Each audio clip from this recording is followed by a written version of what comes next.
Forum of Binational Waters. Today, we are very pleased to have one of our supporters, institutions of the forum, one of our greatest sponsors, and of course, their interest in showing and what are the current projects taking place on the border, what are potential collaboration efforts that we can start planning on the forum and NADBank, and explore opportunities basically. And this is a good opportunity to do that. And with that, for those that are just signing in, please make sure you select your audio, your language of preference on the interpretation icon at the bottom. And make sure you also select mute your original audio. So today we're going to talk about NADBank. Well, actually our speaker is going to talk about NADBank, not me. How to partner in the development of sustainable water infrastructure in the US-Mexico border region. With that, I'm going to introduce our friend, sponsor, speaker today, which I'm very thankful, Fernando, for being with us today. He is the Associate Director of Financial Services, Corporate and Public Sectors of the North American Development Bank.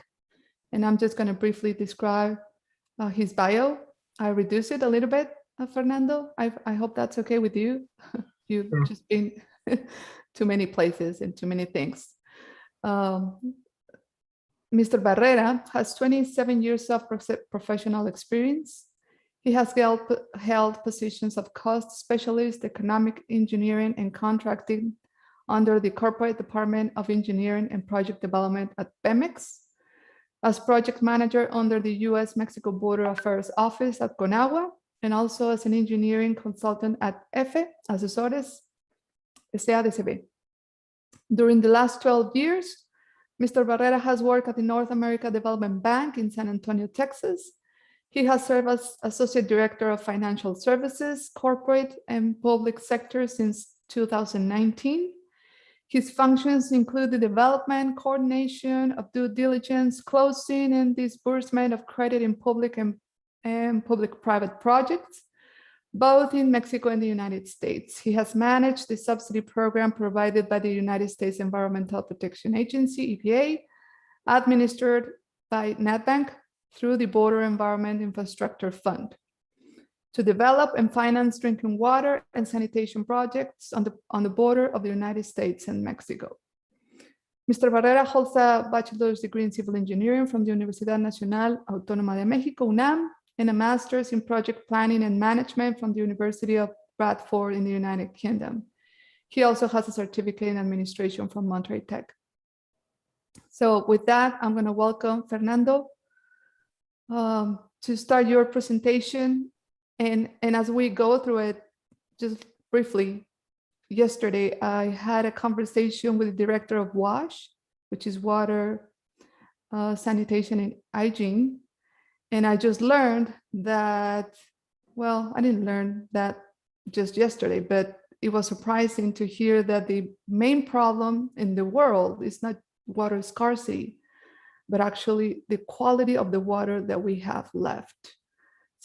Every 60 seconds, we have somebody dies out of problems of water quality. Anyway, keep that in the back of your mind and let us focus on our border region. And Fernando, please, if you want to start your presentation, Gabby. Thank you very much. I am very pleased to be participating in this forum. Thank you for the invitation on behalf of our Managing Director, Calixto Mateos. It is very important for us to explain and to outline how NADBank has been like a relevant participant in the financing of infrastructure throughout the last 3 decades within our region. And with no more than that, I would like to go and briefly explain who we are for the benefit of those who are not very aware of who is NADBank and what we do. Next one, please, David. So NADBank is an international organization, a binational international organization that was created back in 1994 as a side agreement of the then NAFTA, and with a specific mandate to develop and finance environmental infrastructure. That's within the DNA of NADBank. We take pride of being, if not the first, probably one of the first environmental banks in the world.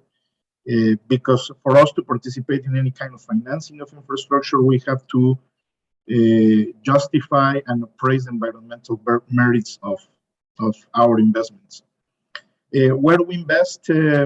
Initially, we were just allowed to invest within a 100-kilometer strip from the borderline between the Mexico and the United States. But a few years later, from our creation, we were expanded 300 kilometers out of the border, which allows us to invest in a big part of the Mexican bordering states. Practically, we are just outside. In the case of Sonora, we do not reach like Guaymas and Ciudad Obregón.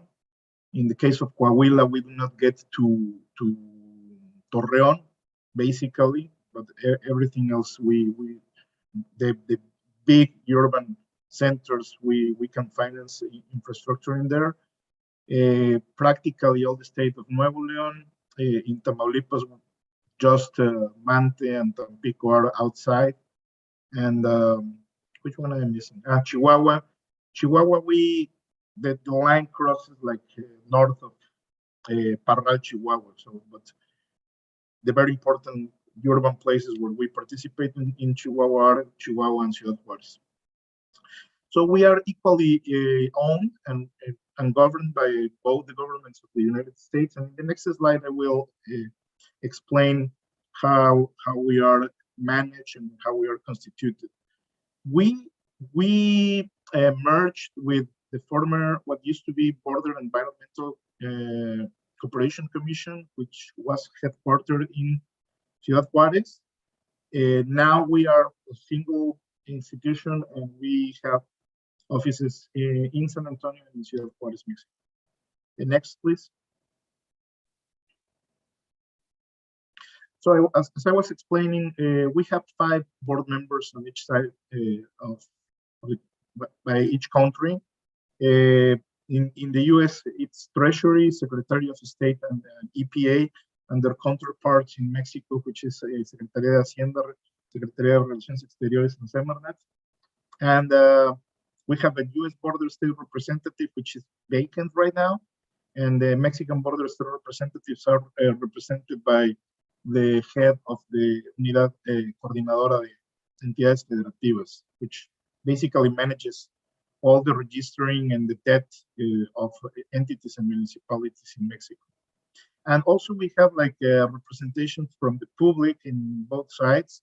In Mexico, it's former Senator Denise Duchenne from California, and in the United States, sorry, from California, and in Mexico is Carlos de la Parra from Calef. Next, please. So this is what we are talking about. This is our geographical jurisdiction. It allows us to participate in 41 counties in Mexico, in the United States, attending over 6 million people there in that part. And in Mexico, we have jurisdiction within 220 municipalities, addressing the needs of 16 million people. Next. Very recently, well, we have had like a very strong tradition of addressing like what we call our core sectors, which are basically all the water management cycle, which is what brings us here. But we also have a relevant participation in all the waste management cycle, air quality. And just the last year, we were expanded to participate in new sectors that address climate adaptation and mitigation. Those are the ones that are marked there in green: urban development, energy storage, mobility, buildings that are energy efficient or sustainable buildings, green manufacturing, industrial parks, and food value chains. Next.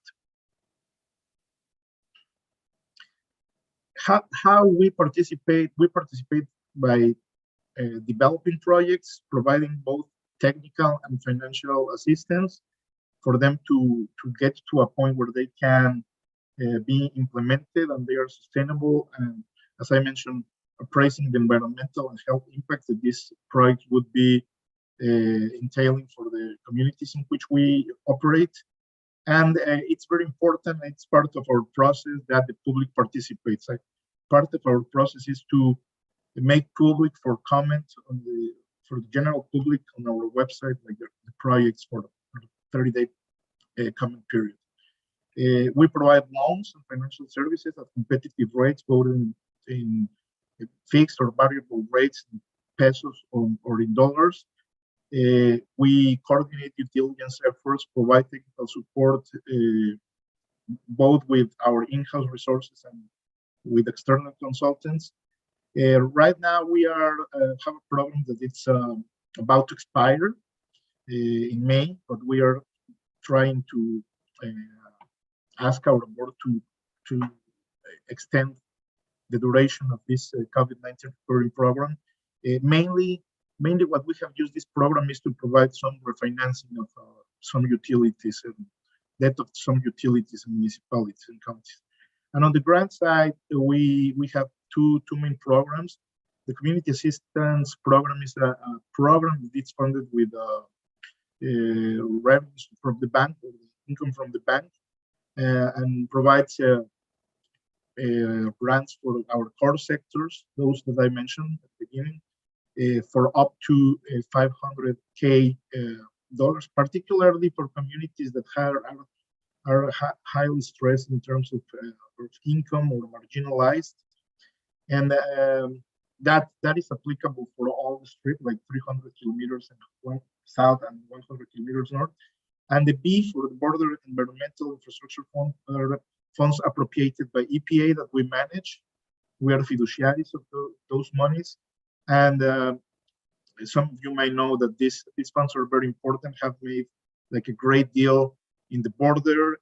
They match federal and state funding of the communities where these projects are implemented, providing on average $1 for $2 more that are appropriated by Mexican entities. Technical assistance, we do it through studies and providing grants. We have also a school, the Utilities Management Institute, where we provide some training for utilities and municipalities. Next, please. Some of the benefits of collaborating with NADBank. Well, as I mentioned, we accompany our sponsors or our clients all along the process, providing technical and financial review and support for their restructuring. We do this through many ways. We have structured PPPs. We take pride of developing the first municipal PPP in Mexico. We have financed like the big wastewater treatment plants in Juarez, where there was 25 years ago, there was no treatment there. They have 100% treatment now. Those are public-private partnerships funded in great part with loan and grants from NADBank. Some other relevant projects are Rosario wastewater treatment plant. We have worked in the Valley, in the El Paso area, in Texas, in California. So we have been across all the es toda la frontera, from San Diego to Brownsville in the United States and Tijuana to Matamoros, Mexico. And on farther south, in the case of Mexico, we have projects, for example, in Nuevo León, very important and relevant projects in the metropolitan area of Monterrey, as I mentioned, in Hermosillo, which is the capital city. Juarez is very relevant, Nogales, what we have done in Tijuana, Mexicali, Ensenada, Matamoros, Reynosa, Nuevo Laredo, all all of those treatment facilities or water facilities have a big part of investment, both in grants and loans from NADBank. As I mentioned, we have also our technical assistance programs where we can make a difference there with the communities. We support public policy through planning studies, enhancing opportunities for communities, and tailored affordable financing packages, as I mentioned, like addressing the needs of the communities. Next.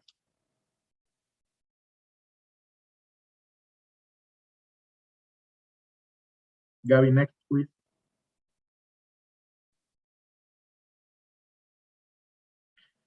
This is a very brief outline of what we have done in 2021. 12 new projects approved for a total investment of 200 million with a NADBank participation of 122, benefiting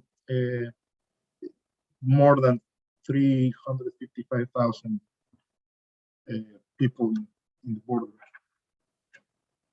Next.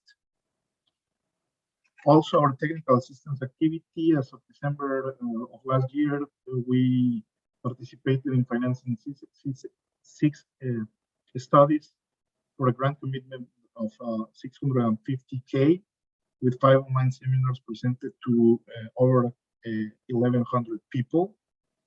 With the PDAP, which is the Project Development Assistance Programs, also funded with appropriations from EPA. We funded 14 studies for an amount of $1.9 million, supporting the development of 13 water and wastewater prioritized by EPA to receive BIF grants. These PDAP funds are specifically aimed to complete the studies or final designs, so BIF monies can be invested in projects that are not yet shovel ready. And the Binational Border 2025 program, we participated in 5 environmental and health initiatives by over 360K. Next. In terms of the project and financing activity, 12 new projects were certified. 6 of those were of the water and wastewater sector, 4 refinancings under the COVID, 2 energy efficiency. This we have already seen this, right? Can you pass next?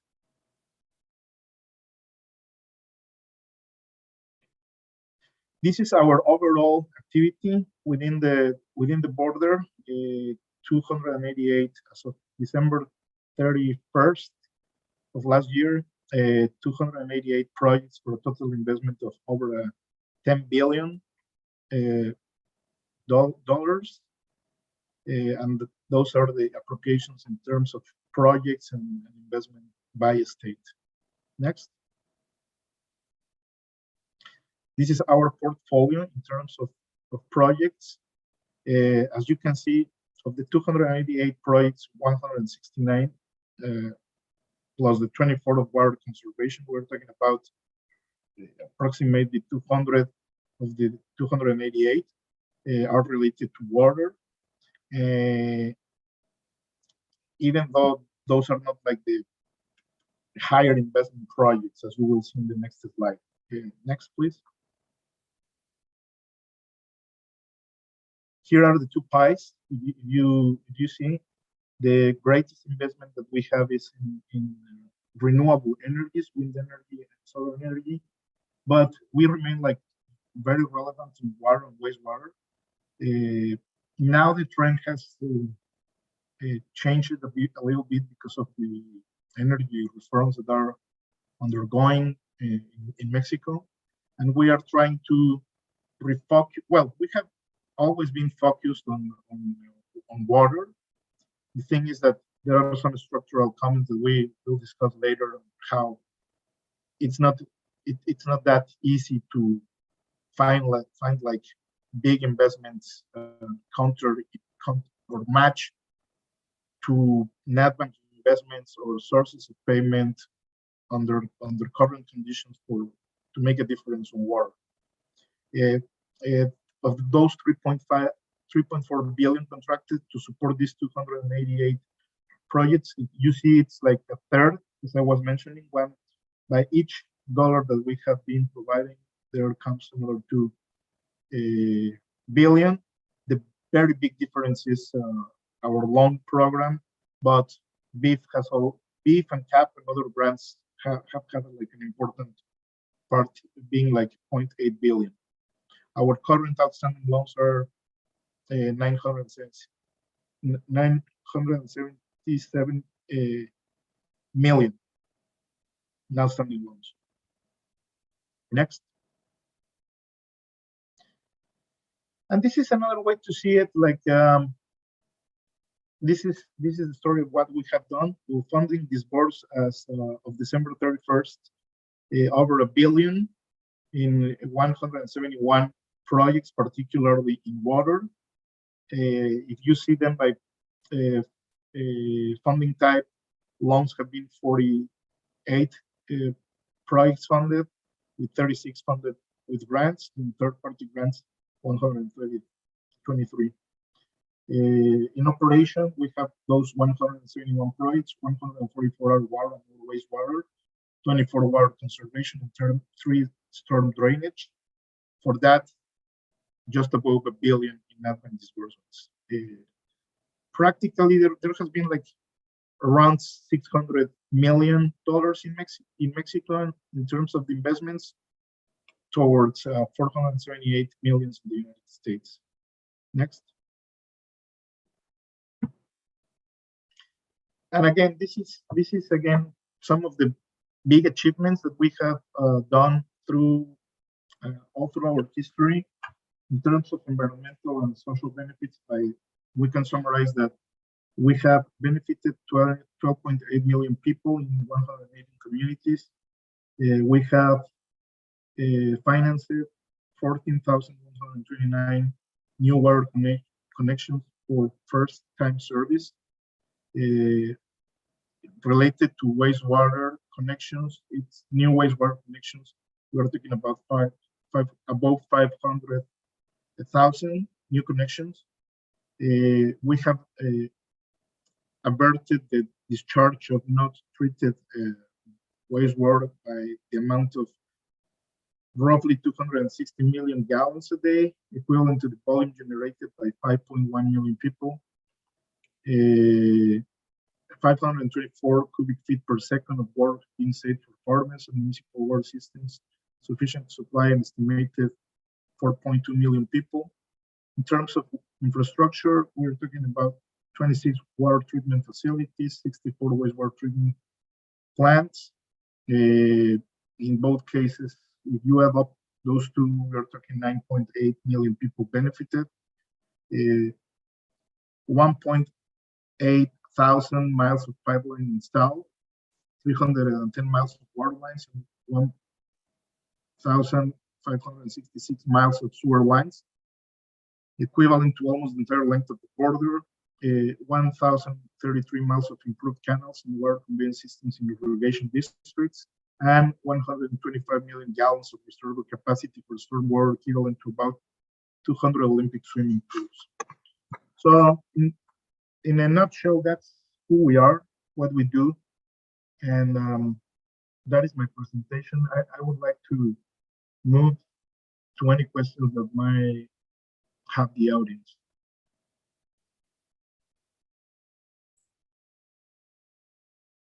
Thank you, Fernando. And waiting if anyone in the audience think about their questions. I do have one question. And I'm sorry if it ends up being a little bit technical, but it seems like it's the work that you guys have been doing has been important and significant in terms of the impact on water quality by the numbers that you're giving, right? Mm-hmm. By the communities that have been impacted, by the millions of wastewater that is now being treated and is not diverted as it was to the river or the rivers here. However, we see that the water quality, at least on the Rio Grande, as it goes south, keeps decreasing. I mean, the levels of E. coli, they just keep increasing as you go down to the Gulf. So I guess my question is, how do we understand? I mean, what is the attribution or what are the causes of this? Does it mean that the problem is bigger than than the capacity, than the probably NADBank or other institutions have the capacity to address the magnitude of the problem? Or it might be that we don't have enough water in the river anymore to dilute whatever is being discharged and is not being treated. I mean, those are big questions, I understand, but I want to brainstorm a little bit here with you and on the audience, because this seems to be like super achievements, and they are in numbers, but then you go and measure the river and you still see those, water quality issues increasing. Depends on the areas, of course, and all that. But the overall result is we still have increasing number of E. coli going downstream of the Rio Grande. And so where is the problem? Is the problem just bigger than us? Or we're just using Band-Aids? Or we don't have enough water, surface water to dilute it? We have decreasing surface water, so that's why the levels are increasing of water quality standards. I don't know. I have that question in my mind, and I've had that question over the years, and I don't know, what are your thoughts on that? Yeah, for me, the explanation is quite simple. I don't think it's other thing that just like a combination of a couple of factors. All of these investments have been occurring since 1994 when we started operating, and we started providing substantial grant funding to develop this infrastructure. That now is aging, because infrastructure infrastructure is not eternal. They have a life cycle, and normally they would last 20 to 30 years, but we have seen parts within our region that we have 40 years old infrastructure that it's collapsing.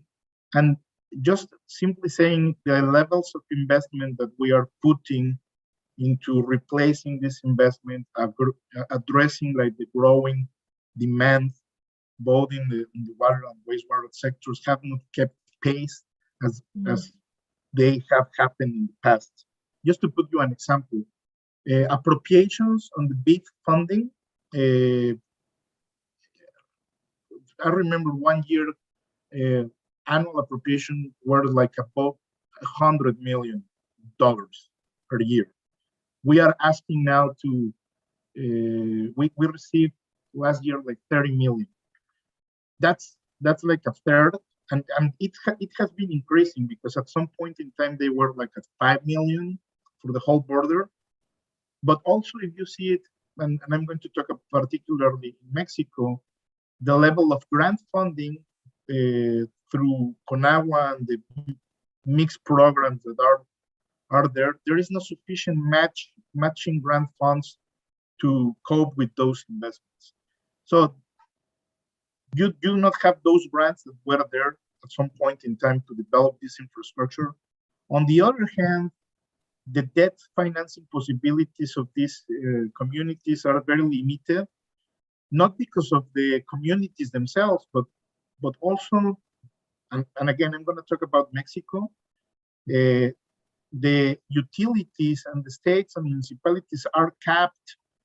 Even though they could have the capacity to incur more debt to finance some infrastructure, they are not allowed by law to go beyond some level, threshold that they have.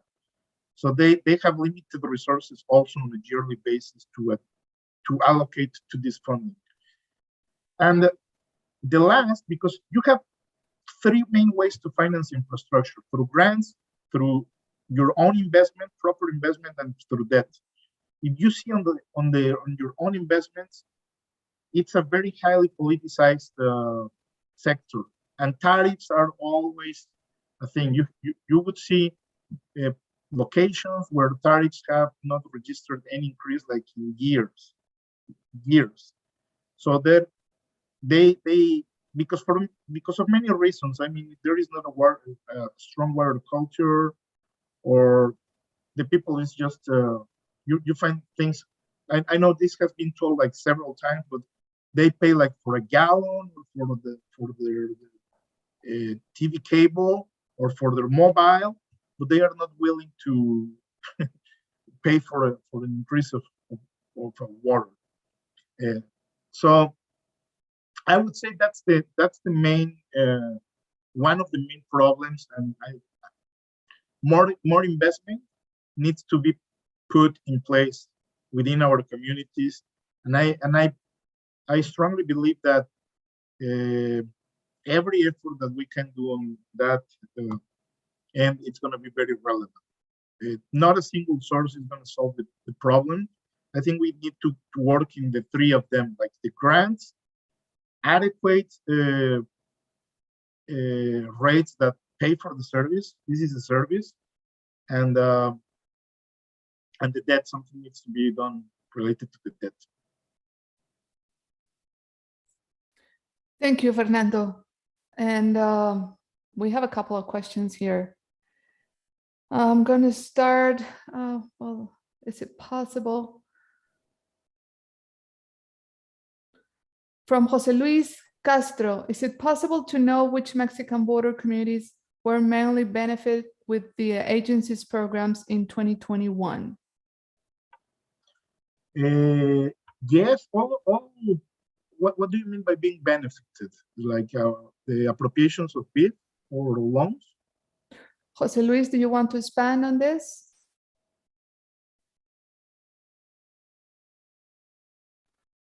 Yes, could you hear me? Colega, ¿está por ahí? Yes.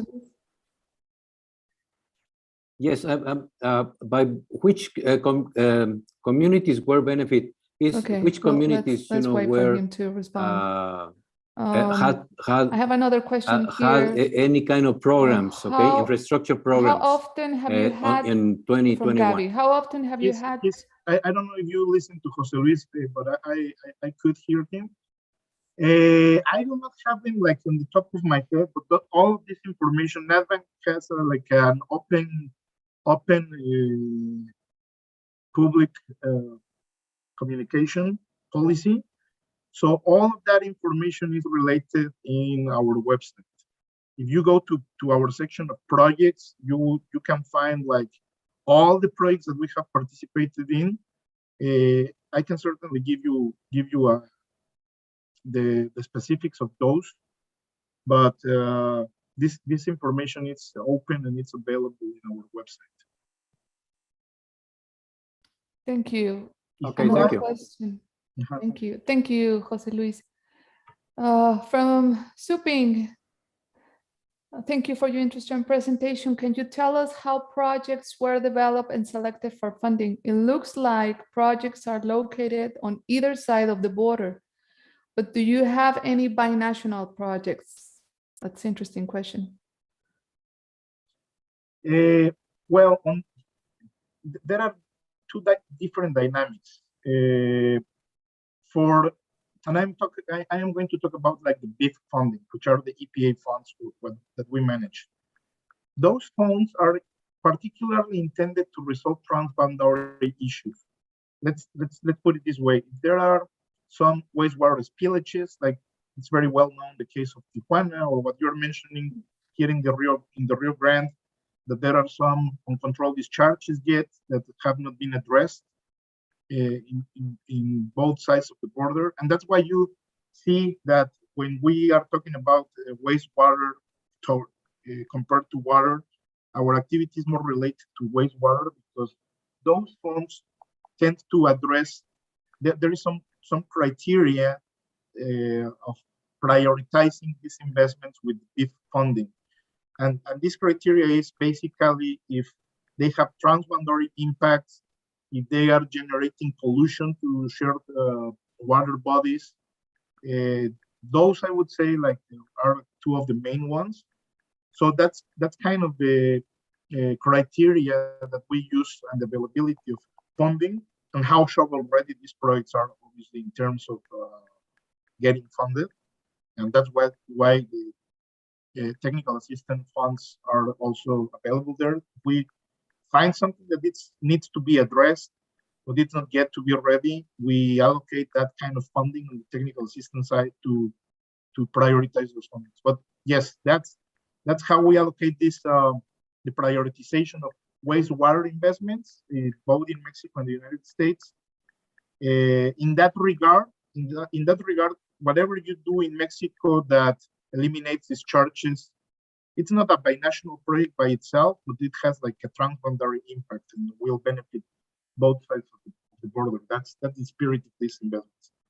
On the loan side, when you're asking about just a single loan project, it does not necessarily need to address like a transboundary impact, and we do not define those priorities. We respond to the market. We are another player in the market with the commercial banking and other financing entities. Thank you, Fernando. Another one from Gilbert. Do you think the private sector is putting the fair share for border communities in terms of investing in infrastructure for energy and water? For the private sector to participate, there needs to be like solid grounds or a solid foundation and a legal framework that allows for them to participate in financing. And it's no secret. I mean, if you see how private investment has decreased during the last 3 years, it's like it has been like a steep decrease on how they have been participating in all kinds of infrastructure investments. I mean, private investments, as any other investment, would look at the returns of their capital. So if there are not solid grounds or the private capital does not, I mean, they are not going to act by themselves. The authority needs to be the promoter or set the table for the private investment interest and appetite to put their money in there. Because as a matter of fact, the participation of private equity, there are some instruments in Mexico, like the public-private participation schemes in Mexico, can benefit a lot. I mean, equity is a more expensive source of funding than debt, right?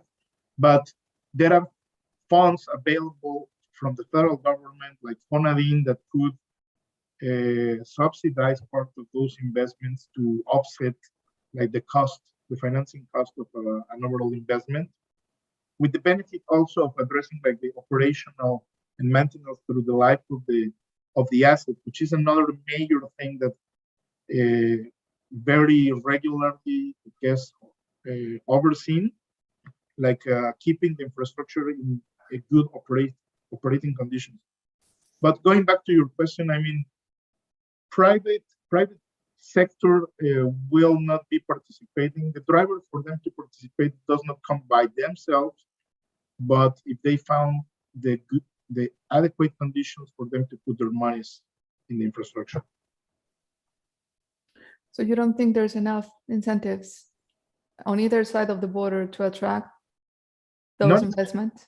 Not incentives. I mean, the public entities would need to bid out those opportunities, right? And there are, as I was mentioning, partially what has been affecting in the case of Mexico these investments is like the capped possibilities of the debt financing, the debt that some entities can incur to invest. So, for example, I will give you an example. Tijuana, for example. I'm talking about Tijuana. They have probably debt capacity for this year, according to the law, let's say by $30 million. This year, they could incur debt for $30 million. Their investment needs are like tenfold out those amounts.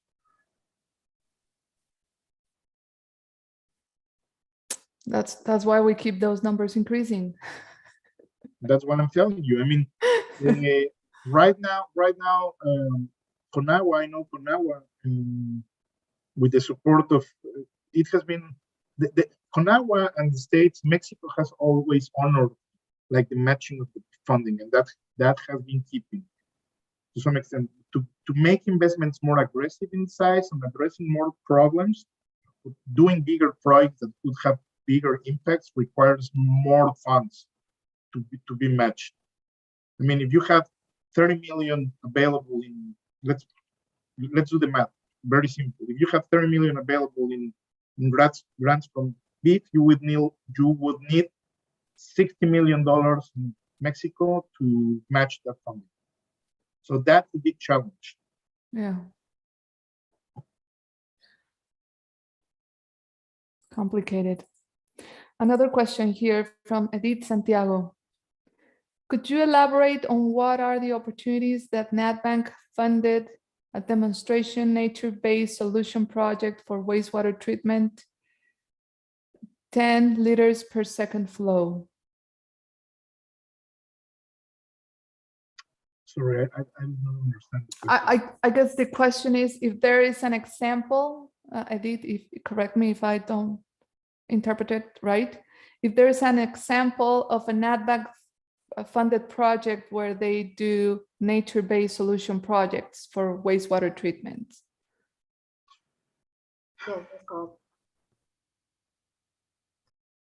Nature-based? Yes. Well, the one that I recall,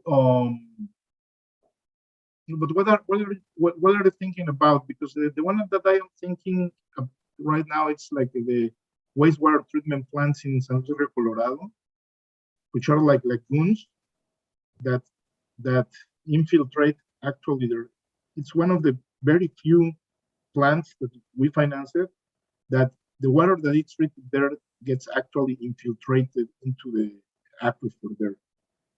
Other than that, I cannot think on another one. That doesn't necessarily mean that we cannot fund the project. I think we have funds through Border 2025 or some available financing that could explore those possibilities. But again, we tend to focus obviously on the big challenges that are ahead, on the big problems that we have with the sanitation of Tijuana, Nuevo Laredo, Nogales. We are trying to put a big effort in trying to solve those big issues. Another question here from Jerry from El Paso. He mentions that 20 or so years ago, there was a visionary plan for a binational sustainability lab there meaning El Paso. Did NADBank have any intersection with that? I don't recall, and I do not have information on that specific initiative. Okay, Jerry, do you have any details on that?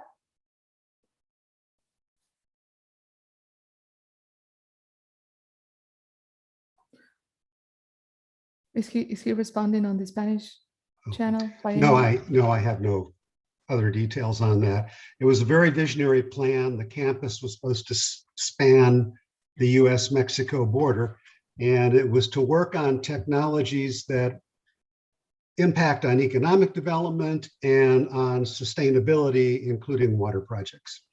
And I don't know where it went, and I was just curious if NADBank had any involvement with that, and apparently not.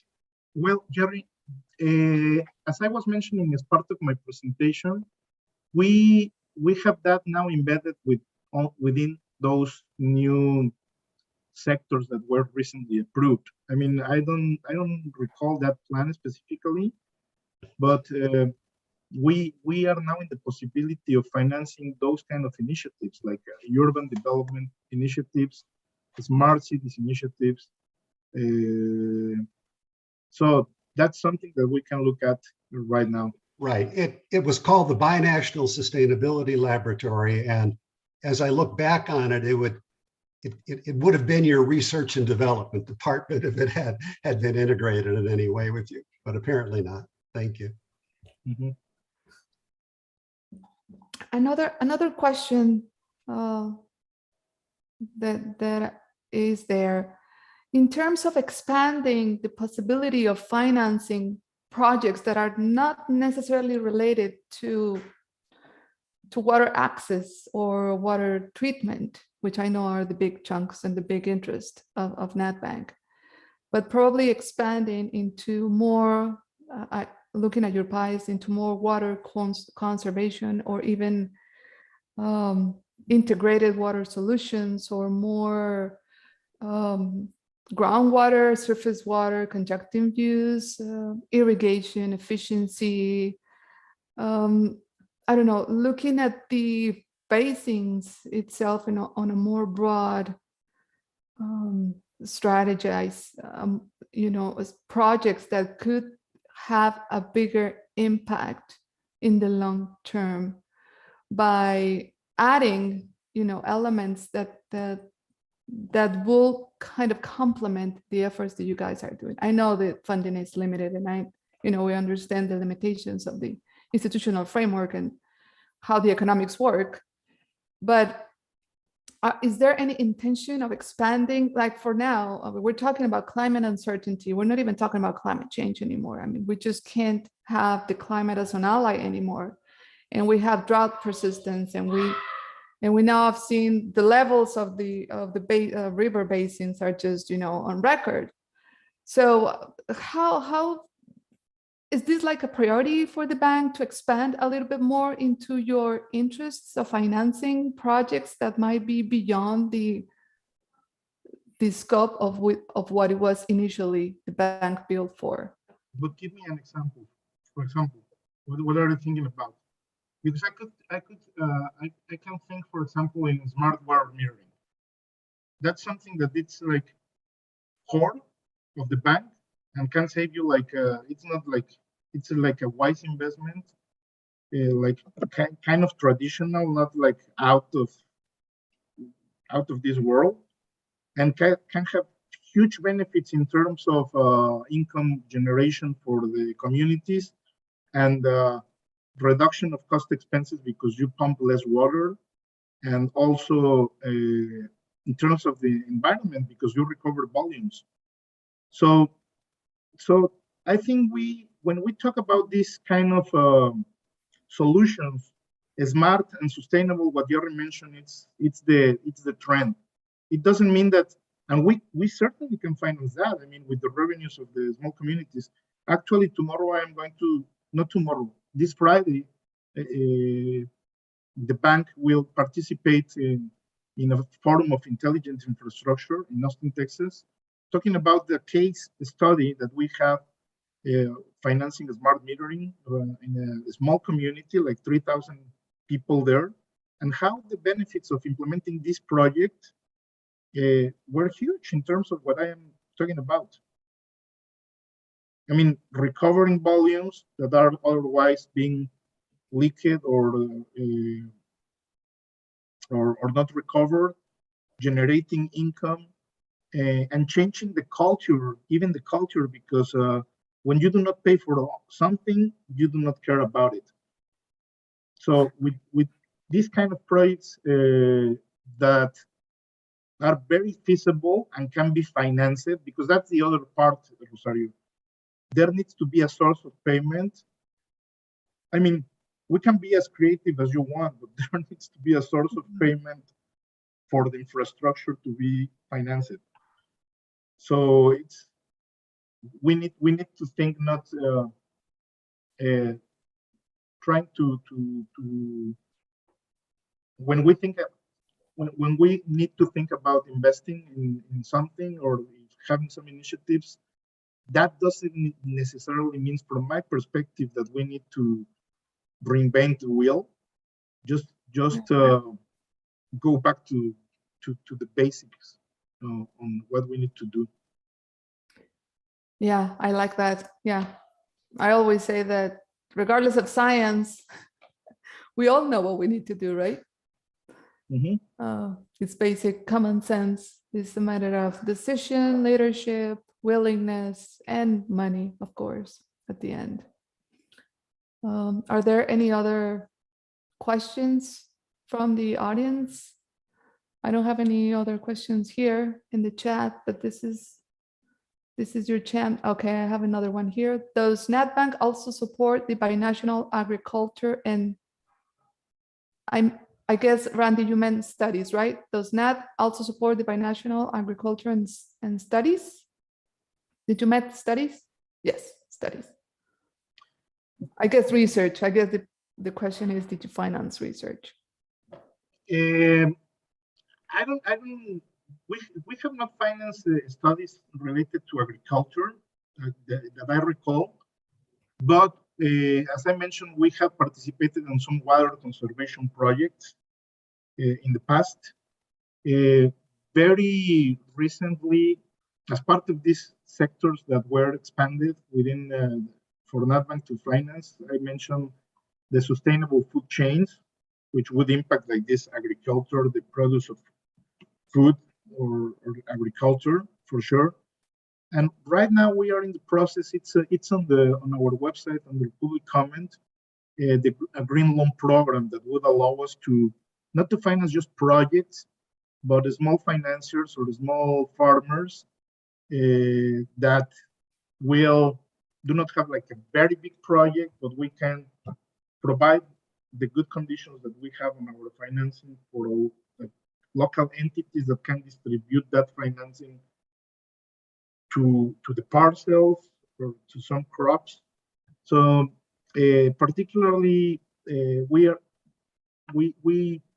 could probably in the future be more engaged on performing sectoral studies for the agriculture if that lead us to because the technical assistance funding is very limited.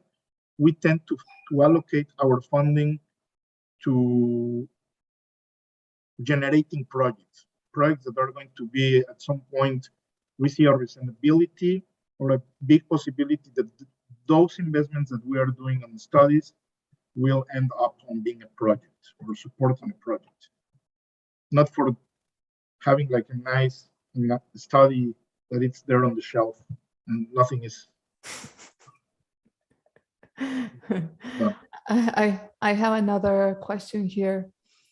Given the political climate in Mexico, would you expect, from Guillermo Moreno, given the political climate in Mexico, would you expect for resources allocated to energy projects to be diverted to others, such as water? Also, how should a party interested in developing a project approach NADBank? Well, you can reach out to us. You can give them my contact. We attend everyone who is interested, and that's basically the role of NADBank, like trying to see if there are a project is well developed or if it's going to work based on many aspects, like how well it is advanced, if what is being proposed is feasible in terms of legal aspects, technical aspects, financial aspects. We do our due diligence, and we will let you know how we see the project and how we can participate or collaborate if that is the case. I mean, we are open to hear any ideas, possibilities. Every single day we get in touch with people from the border communities that come to us explaining this kind of things, and we work with them to find a way, if it's reasonable to advance a project, to do so. So feel free to reach out to us and communicate us what you're thinking about, and we'll work with you on trying to analyze how feasible it is and how we can support any initiative. Thank you, Fernando. And I just, if it's okay with you, I'm assuming it's okay with you, I just posted your email on the chat for everyone here who will be interested in contacting you for later for more information, because sometimes we just don't know, the information is not very clear, or we assume too much. So it is always better to reach out to the right person to get that information properly disseminated. And of course, we are recording this program, and we are live streaming in YouTube and Facebook right now. And we're going to post the whole program as well as a brief and a summary of the event today. And we're going to distribute it both on our website, on social media, and all that stuff for people that wasn't able to attend today. Okay.